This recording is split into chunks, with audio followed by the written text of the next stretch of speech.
A shortage of vital medicines, supermarkets running out of fresh food, turmoil in the City of London.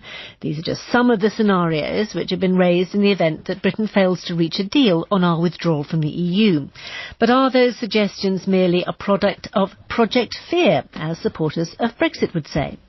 Today, the Brexit Secretary, Dominic Raab, is promising that Britain would take unilateral action in the event of a no-deal Brexit to keep trade and transport flowing freely. We'll hear from him shortly. The government's publishing the first batch of around 80 papers to advise businesses and the public on what they need to do to prepare for a no-deal scenario.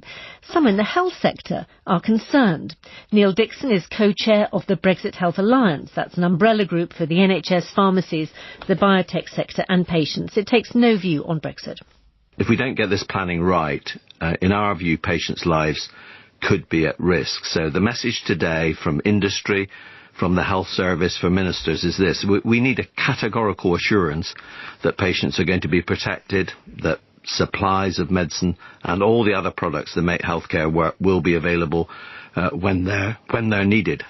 The government's going to be offering the assurance that the NHS will avoid running out of critical supplies because they're going to recognise European standards on drugs and medical equipment. Yes, they're going to have a scheme, I think, to make sure that we have, hopefully, an uninterrupted supply. That will mean not just a question of regulation, it's also a question of making sure that at the border on the day after Britain leaves the EU, that supplies are able to pass through easily.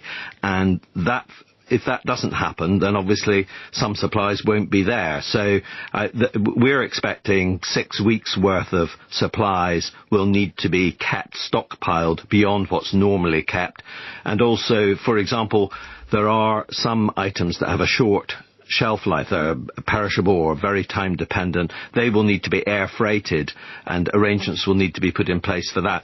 I think the reality, radioisotopes, there are a whole series of drugs which absolutely could be affected and are time critical. I think it's also worth saying that a lot of supplies for things like operations are actually delivered to hospitals the day before the operation takes place. It works on a kind of just-in-time principle like lots of other industries. Niall Dickson. Well, we're joined now by the Brexit